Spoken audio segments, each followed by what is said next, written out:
হিসাব করে কাজ কাম করবার পারিস। আর মনে করুন আলামিন ভাইয়ের যে কাজটা হয়েছে এটা ভাই অ্যাক্সিডেন্ট, এটা তার কপালে আছে। আমরা তারা কাজ করে হিসাব করে করি, তারপরে আরও হিসাব করে কাজ করুন লাগবো। কারণ একটা ভিডিও ভাইরাল হইলে কত হাইস্টে 2000 টাকা পাই, আগে তো টাকা পাইতাম অনেক টাকা, এখন কিন্তু এত টাকা পাওয়া যায় না। একটা অ্যাক্সিডেন্ট হয়ে গেলে মনে করুন 3 লাখ 4 লাখ জীবনও জায়গা, জীবন গেলে ভাই বাইরে লইয়ে কী করবাম, বাইরে লইয়ে কোনো লাভ নাই। তবে ভাই কত বছর ধরে কাম করো তুমি অনলাইনে? কিরম টিয়া পয়সা মোটামুটি আয় তো না? ভাইরাল মনে করো এই সালের উপরে যদি লাভ দেও, হ্যাঁ, তাহলে তো তুমি ভাইরাল। অনেক এই হিসাব করে গিয়ে তোমার সালের উপরে পরিচালক উঠে দিব, হ্যাঁ তো লাভ দে, আমার ভিডিওটা উঠতে পড়বো, ঠিক আছে? এই কথা শুনুন যাইতো না, কারণ তুমি একটা আর্টিস্ট, তোমার কি করার লাগবো? ইনো আমি 2000 টাকা লাগে এনে উঠবাম, পরে দিন আমি কেমনে কি করবা? তুমি আগে সেফটি থাকবা, ঠিক আছে? তবে ভাই তোমরা কি অবস্থা? খুব হিসাব করে কাজ করবা।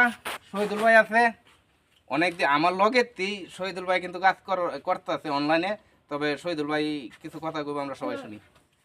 আসসালামু আলাইকুম প্রিয় দর্শক। ঘটনা হচ্ছে আজকে সকালে শুনলাম যে গতকালকে আলামিন ভাই ফানি ভিডিও আগুনের একটা ভিডিও বানাইতে গিয়ে সে অ্যাক্সিডেন্ট হয়েছে, আগুনে তার শরীর পুড়ে গেছে। তো রাত্রে হয়তো তাকে ময়মনসিংহ নেওয়া হয়েছিল, এখন ময়মনসিংহ রাখে নাই, বর্তমান ঢাকায় পাঠানো হয়ে গেছে।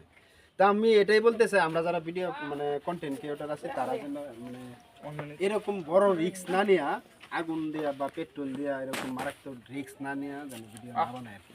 সকলকে ধন্যবাদ। বাকি কথা আমার ছোট ভাই বলবে। কেউ এরকম কিছু করেন না, জীবনের রিস্ক নিয়ে কেউ ভিডিও করেন না। সবাই আলামিন ভাইয়ের জন্য দোয়া করবেন, ঠিক আছে?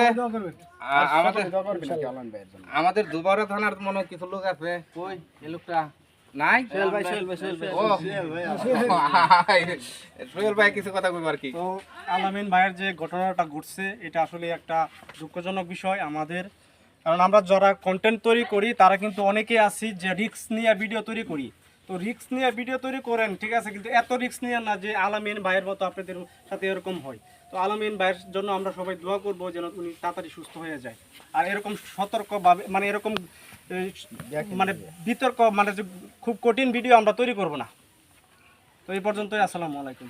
যাই হোক, সকলে ভালো থাকবেন। কারণ বাংলাদেশের মধ্যে কিন্তু মোটামুটি অর্ধেক মানুষ অনলাইনে কাজকর্ম করে, কেউ একটা আইডি আছে, কেউ একটা পেজ আছে, হ্যাঁ, সবারই তো মনিটাইজ দিতে কম বেশি, কিন্তু সবারই দিয়ালছে টিয়া হয়তো কম দেয়, কিন্তু সবাই কাজ করতেছে। তারা চিন্তা ভাবনা কিভাবে আমরা ভাইরাল হইয়াম। তো জীবনটা সেফটি দেওয়া ভাইরাল সবাই হইবেন, জীবন বাচ্চা থাকলে অনেক কিছুই করবার পাইবেন। খুব হিসাব করে কাজকর্ম করবেন অনলাইনে। সকলে আলামিন ভাইয়ের জন্য দোয়া করবেন, যাতে উনি আগের মতো আমরা বিনোদন দিবার পারে। আমরা কিন্তু অনেক ভিডিও দেখছি, আমার কাছে খুবই ভালো লাগে। সবার কাছে দোয়া চাই। আসসালামু আলাইকুম।